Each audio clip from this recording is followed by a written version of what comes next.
اعوذ باللہ من الشیطان الرجیم بسم اللہ الرحمن الرحیم۔ اب ایک اور معاشرتی مسئلہ آ رہا ہے، کیونکہ یہ جو اب چل رہی تھی، یوں سمجھیے نا کہ پورے عرب کے اندر اب تو بھٹی دہک گئی ہے، جنگیں ہو رہی ہیں، جگہ جگہ ہو رہی ہیں، مارکے ہو رہے ہیں۔ ہمارے پاس تاریخ میں جو لکھے آئے ہیں سیرت میں تو بڑے بڑے مارکے ہیں جن میں کہ حضور شریک رہے، لیکن یہ کہ یہ تو ایک یوں چومکھی سی جنگ تھی جو چل رہی تھی مسلمان۔ اس سے آپ کو اندازہ ہو رہا ہے ان آیات سے کہ اصل سچویشن جو ہے وہاں کی سوشل سچویشن اور ٹرائبل جو ان کا معاشرہ تھا اس میں کیا کیا پرابلمز تھے۔ اب اس میں یہ ہے کہ فرض کیجئے کسی شخص نے کسی مسلمان کو مار دیا، لیکن یہ اس نے کہا کہ میں نے تو مارا نہیں، میرے اتفاق سے میں نے تو تیر چلایا تھا کسی جانور پر، کسی ہرن پر لگ گیا، اس کو ہو سکتا ہے، یہ ممکن ہے۔ تو اب کسی مسلمان کا مسلمان کو قتل کرنا دو طرح کا ہے، قتل خطا اور قتل عمد۔ اس کا کیا حکم ہے؟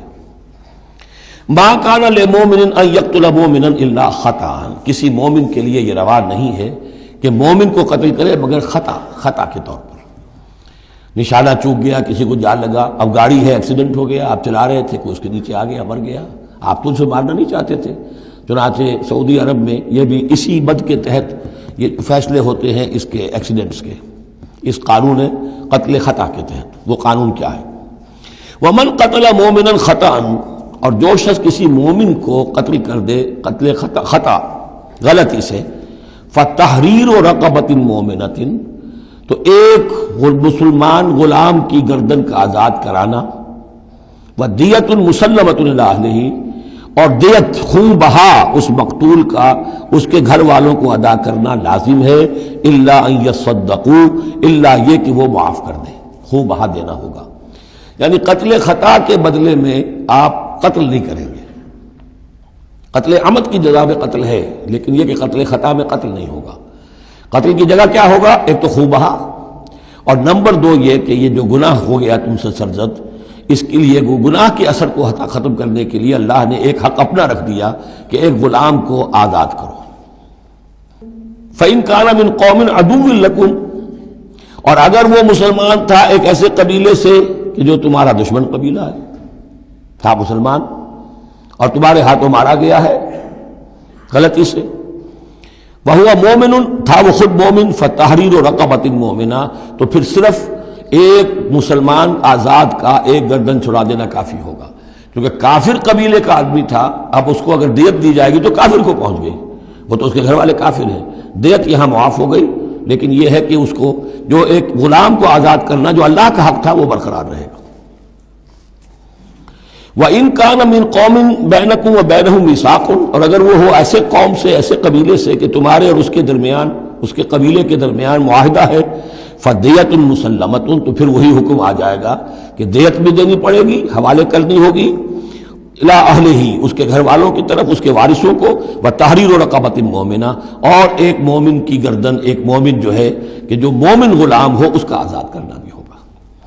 فَمَن لَّمْ يَجِدْ، تو جو یہ نہ پائے، یعنی یہ جو اب دو حق ہو گئے، ایک ہے قید دیت، وہ تو مقتول کے جو ورثہ ہے ان کا ہے، اس میں تو معافی نہیں ہو سکتی، البتہ اللہ نے جو رکھا ہوا ہے کہ ایک مومن غلام کو آزاد کیا جائے، اگر کسی کے اندر اتنی مقدرت نہیں ہے تو اللہ نے نرمی کر دی اپنے حق میں، فَمَن لَّمْ يَجِدْ فَصِيَامُ شَهْرَيْنِ مُتَتَابِعَيْنِ، جس کے پاس اتنا پیسہ نہیں ہے کہ کوئی مسلمان غلام کو خریدے اور آزاد کرے تو وہ 2 مہینے کے پے بپے متواتر روزے رکھے، توبۃ من اللہ، یہ اللہ کی طرف سے اس کے جرم کا کفارہ بن جائے گا، اس کے توبہ کے قبول کا ذریعہ بن جائے گا۔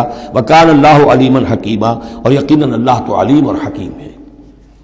اب آ رہا قتل عمد، وَمَن يَقْتُلْ مُؤْمِنًا مُتَعَمِّدًا، اور جو کوئی قتل کرے گا کسی مومن کو جان بوجھ کر قتل عمد، فَجَزَاؤُهُ جَهَنَّمُ خَالِدًا فِيهَا، اس کا بدلہ تو جہنم ہے جس میں وہ ہمیشہ ہمیشہ رہے گا، وغضب اللہ علیہ، اور اللہ تعالیٰ کا غضب اس پر ہوگا، ولعنہ، اور اللہ نے اس پر لعنت فرمائی، وعد لہ عذاب عظیما، اور اس کے لیے بہت بڑا عذاب تیار کیا ہے۔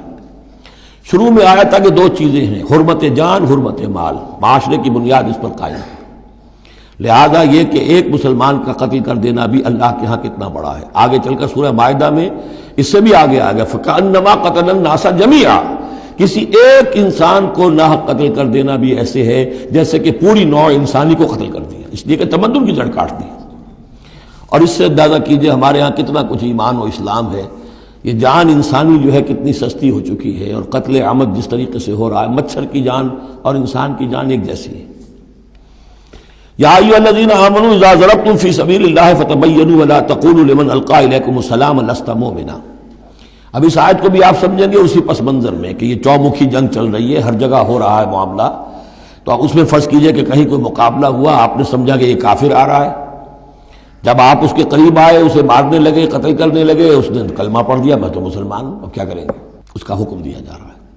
یا ایھا الذین آمنوا اذا ضربتم فی سبیل اللہ، اہل ایمان جب تم اللہ کی راہ میں نکلو، فتبینوا تو تحقیق کر لیا کرو، وَلَا تَقُولُوا لِمَنْ أَلْقَىٰ إِلَيْكُمُ السَّلَامَ، اور جو شخص بھی تمہارے سامنے اسلام پیش کرے یا سلام پیش کرے اس کو یہ مت کہو کہ لست مومنا، کہ تم مومن نہیں ہو.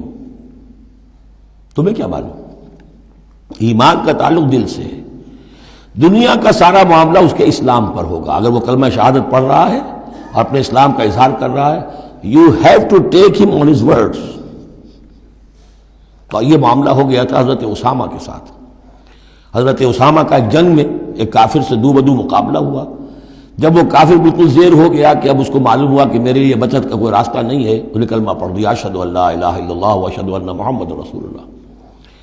حضرت اسامہ نے وہی سمجھا جو کوئی بھی شخص سمجھتا کہ اس نے جان بچانے کے لیے ہیلہ کیا ہے، بہانہ کیا ہے، اپنی تلوار نے روکی قتل کر دیا. لیکن دل میں خلش رہی.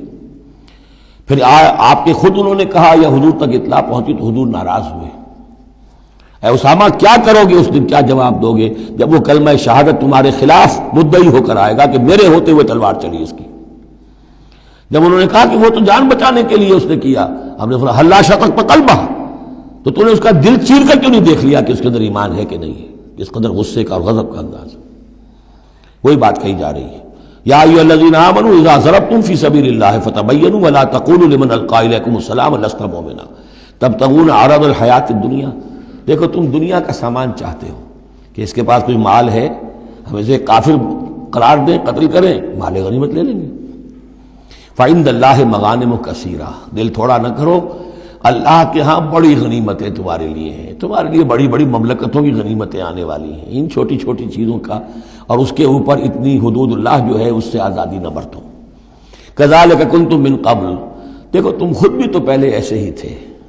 آخر ایک دور تم پر بھی تو گزرا ہے، تم سب بھی تو نو مسلم ہی ہو. ایک وقت میں تو تم میں سے ہر شخص کافر ہی تھا نا، مشرک تھا. کذالک کنتم من قبل، تو اتنی سمجھ لینا اللہ نے آپ کو توفیق دے دی، اللہ نے کلمہ شہادت آپ کو عطا کر دیا، رسول کی دعوت و تبلیغ سے جو ہے بہرہ مند ہونے کی توفیق دے دی. اللہ کا انعام مانو، لیکن یہ کہ اس طریقے سے لوگوں کے اس معاملے میں اتنی سخت روش اختیار نہ کرو. فمن اللہ علیکم، تو اللہ تعالیٰ نے تم پر بڑا احسان فرمایا ہے. فتبینوا، تو دیکھو تحقیق کر لیا کرو. ان اللہ کان بما تعملون خبیرا، اور جو کچھ تم کر رہے ہو اللہ اس سے باخبر ہے.